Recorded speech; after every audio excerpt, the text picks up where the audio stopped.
Hey, old man, this floor is for confidential stuff, no outsiders. Isn't your cleaning company's office downstairs? Go on, get. These young employees are so bold now. I just thought to myself, even if a nearly 60-year-old man on the verge of retirement suddenly shows up at the headquarters, it's no surprise the young staff don't recognize who I am. My original appearance doesn't matter. I'm just here to do my job. I'm John Smith, in my late 50s. For an average salaryman, approaching 60 years old typically means nearing retirement. The company I admired develops online games. It started as a tiny room with just 2 computers and 2 people. That small company has now grown into a towering skyscraper as its headquarters, with the top floor shining so bright it's almost blinding. Called back for work, I was concerned if I could fit in among the many young employees who joined in my absence. I'm sorry. I wasn't blocking the entrance. I was just standing off to the side, out of the way. The path was wide enough for people to pass by. Although my pleasant morning was somewhat disturbed, I politely nodded to the man and stepped aside. Country hick. Don't just stand there like an idiot. He spat out as he passed by, clicking his tongue loud enough for me to hear. I then entered the company building using the employee badge I had prepared in advance. I think the development department is this way. Not usually visiting the headquarters, I found myself lost in a building filled with similar-looking rooms. Then, I saw the man who had insulted me at the entrance. Noticing my gaze, he quickly recognized me and said, Hey, you, this floor is for confidential work, no outsiders allowed. The janitorial office is in the basement. Go there, now. The man probably thought I was a janitor by looking at my clothes. He made a dismissive gesture with his hand.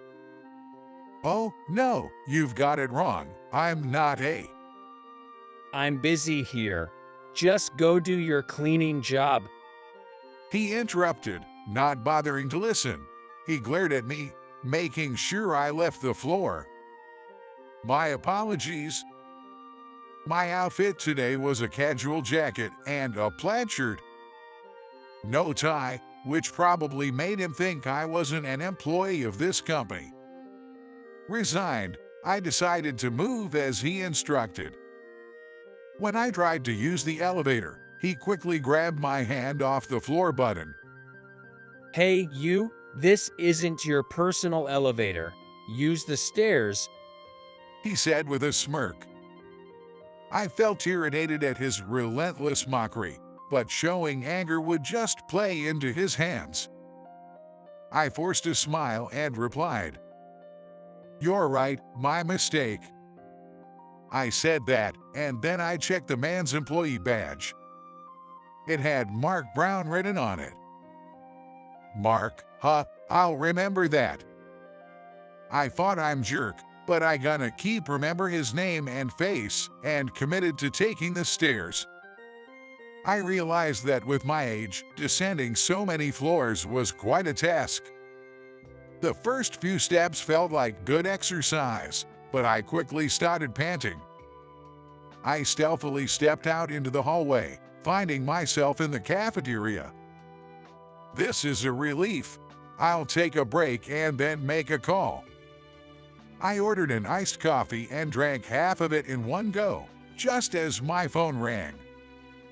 Hello, this is John. Hey, where are you? I've been waiting for your call. When you get to the station, let me know. I'll send the car to pick you up. Oh, right now I'm. Where are you now? I started to respond but stopped myself. Since it was a rare visit to the headquarters, I thought it'd be good to see what the place was like now and who was working there. I pretended I hadn't arrived yet. Oh, sorry, I haven't reached the station yet. I'll be there soon and we'll call you back. Luckily, it had been 20 years since I last visited the headquarters. With many young employees like Mark, there weren't many who knew me. I felt like a child playing hide and seek in the large building. If I wandered around too conspicuously, I might get treated like a suspicious person by someone like Mark.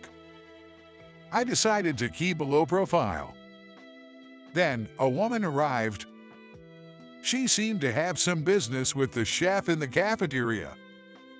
From her attire and demeanor, she appeared to be a woman in her late 30s. Wearing a suit perfectly, she looked like a CEO's secretary, perhaps.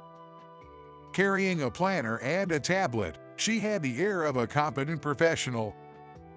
She walked towards the chef, her heels clicking, and said, Good morning. We have an important guest for the CEO today, so please prepare 2 portions of the usual lunch. To me, usually in the countryside, she seemed like someone out of a TV drama. I thought to myself, the CEO sure knows how to pick people as I watch her. She noticed my gaze and looked back. After a moment of puzzlement, she nodded politely and greeted me. Good morning, sir. May I help you with anything? She asked me that probably because I looked uneasy. Good morning. No, I'm just taking a break before work. Please, don't mind me.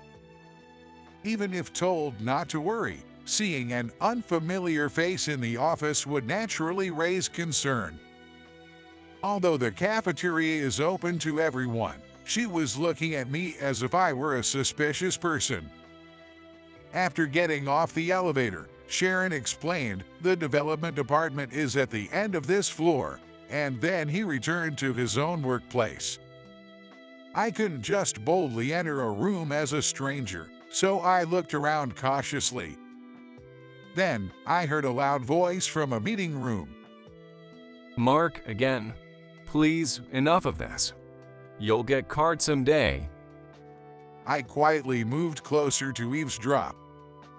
I decided to move quietly so as not to get caught and listen in on the conversation.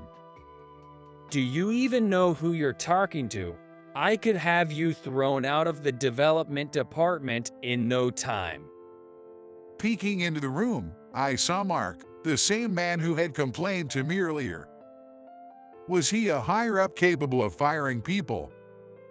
I wondered about the HR people who hired someone like him. Maybe he had some executive connections. Suddenly, Mark came to where I was hiding, and our eyes met. Hey, cleaner, you're still here. This area is off limits to outsiders. Are you a newbie? Ha! Then go get me a coffee. Now, hurry up. Mark, probably embarrassed to be seen in that situation, yelled at me with visible irritation. I'm sorry for the disturbance. Understood? I said, bowing repeatedly. Mark seemed somewhat satisfied and quickly left. Then, the man left in the room approached me. Are you all right? Really, that guy is rough. Thank you. It's my fault for eavesdropping. I hope I'm not being rude, but did he take something important from you? The man looked troubled, having been witnessed in an unpleasant situation, but after a few seconds, he spoke to me. That guy, he's the son or relative of someone important in HR. That's why, despite being incapable in development, he was assigned to this department. He always takes others' ideas and pretends to work. That's a tough situation. Is it because of his connections in HR? Please keep this between us. He requested, placing his index finger to his lips in a shush gesture. Of course, I won't tell anyone. But doesn't it frustrate you, having your ideas taken? Don't you have a passion for the things you develop? I couldn't help but ask passionately. It does upset me. But if I refuse, I might get kicked out of development. I love my job, but there's a limit. That's why I've planted a bug in the current data.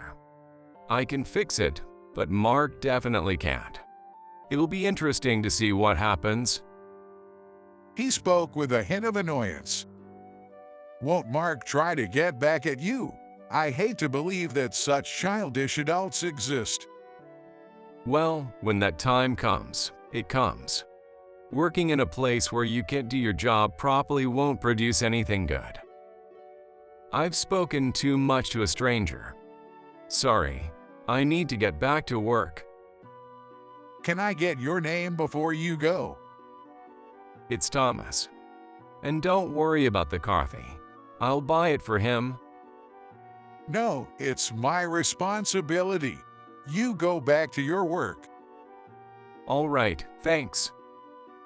Thomas smiled brightly, waved at me, and returned to his work. After watching him go, I took out the notepad I had received from Sharon. Sharon, it's John. Yes, how can I assist you? Sharon responded immediately after the phone rang. I'm really sorry to bother you, but could you bring a coffee to the development room? Certainly. How many cups? Just one, please. After hanging up, I pondered the reason I was called to the headquarters after 20 years. Maybe he had some inkling of the current situation. That's why he summoned me to the headquarters now. I encouraged myself to meet his expectations and reached for the doorknob of the development room.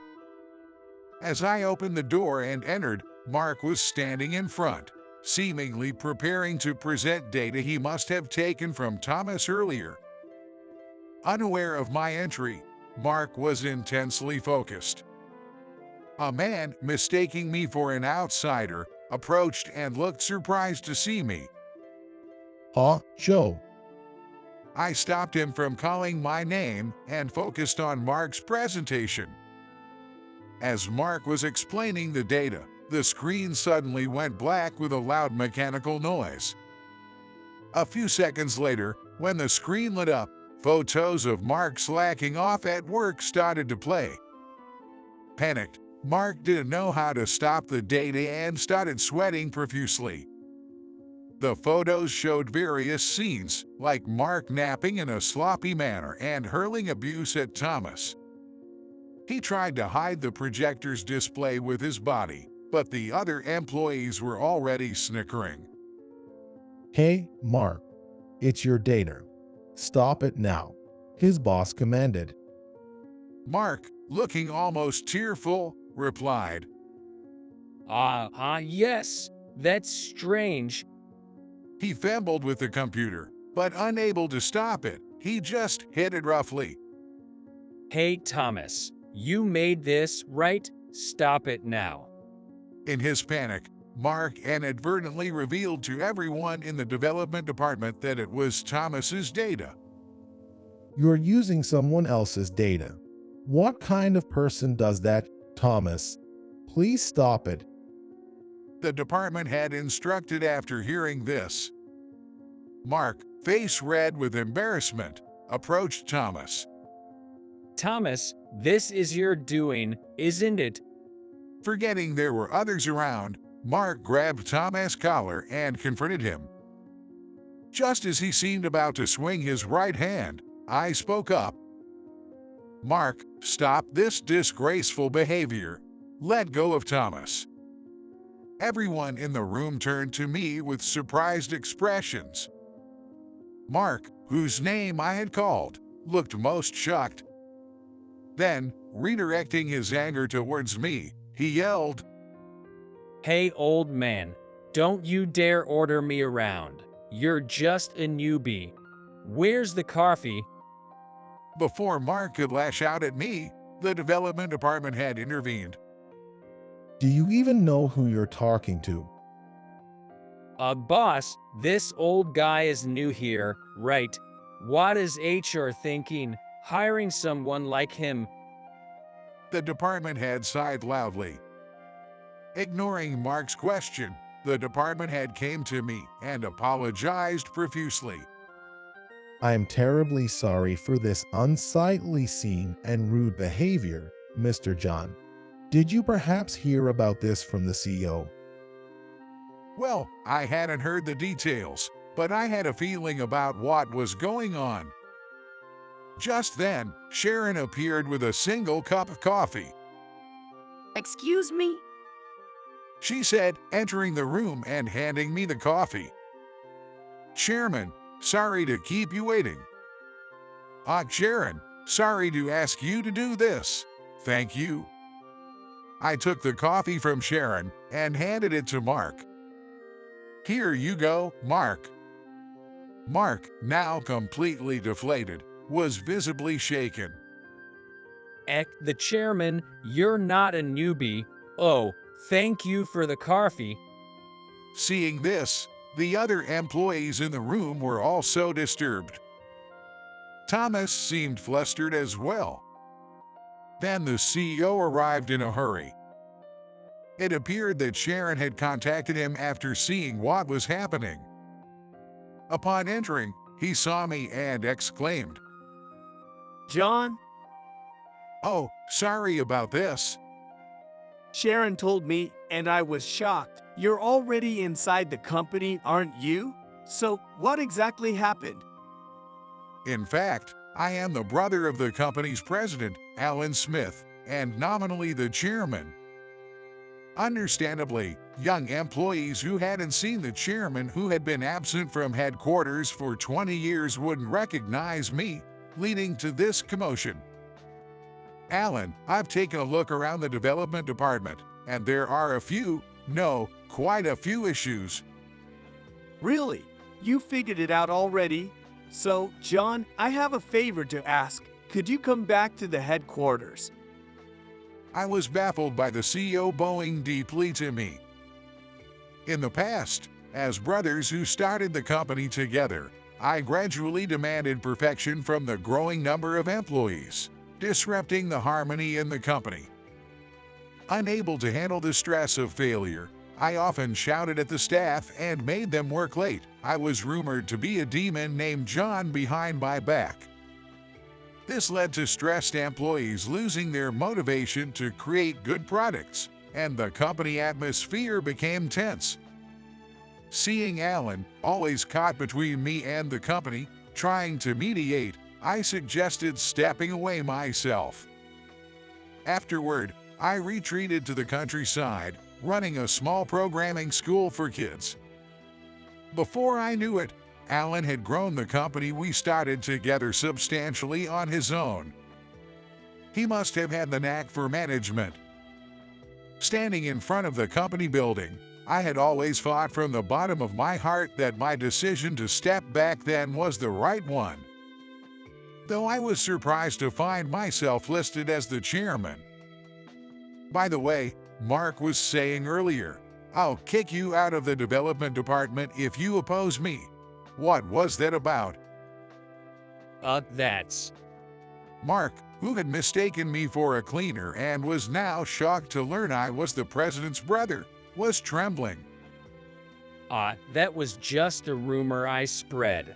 I thought if people believed I was related to someone important in HR, they'd treat me better. Well, you're incredible. You have the talent to make people believe lies. It would be great if you could use that talent for something more productive. I never meant to belittle Mark. Honestly, I did think his approach was quite childish. But I was truly impressed by his ability to make people believe in rumors. Yes, I'm sorry, said Mark, about to bow deeply in apology, but I stopped him. Don't apologize to me. You should be apologizing to Thomas, don't you think, after all the things you've done? Mark, looking like he was about to cry, turned to Thomas and bowed his head. Thomas, I'm sorry for everything. I was just envious of your ability to come up with interesting ideas. I'm truly sorry for my actions. Mark. Watching this scene, Alan, the CEO, intervened. So, John, how would you resolve this? Alan looked at me with a scheming expression. All right, I got it. Mark, from now on, I will personally train you. And if you really feel sorry, start supporting Thomas's work. Hey, I'm not being fired. Mark, recalling his previous rude behavior, seemed prepared to be dismissed, but I didn't allow that. I love turning those who can't into those who can more than anything else. You're going to change, Mark. As I said this with a cheerful smile, the development department head, who remembered my past, murmured, The demon John is still around. At Demon John, Mark shrank back like a frightened puppy. Even demons mellow with age over 20 years. Said Alan, the CEO, laughing heartily as he left the development department. Demon John, huh? Lucky you, Mark. Learn thoroughly. I want to learn from you too. He found Mark's trembling funny but also expressed a desire to learn with him. I'm glad to hear you want to learn from me. Let's start then, Mark. yes, sir. Mark looked at me nervously. As a new member of the development team, I focused on training young talents. Mark was slowly transforming into a capable person, and Thomas had grown surprisingly fond of me. The development department now was filled with laughter, a stark contrast to the tense atmosphere 20 years ago. And here I am, enjoying company life after 20 years. Wondering if even demons soften with age. At nearly 60, I'm having the best time of my life,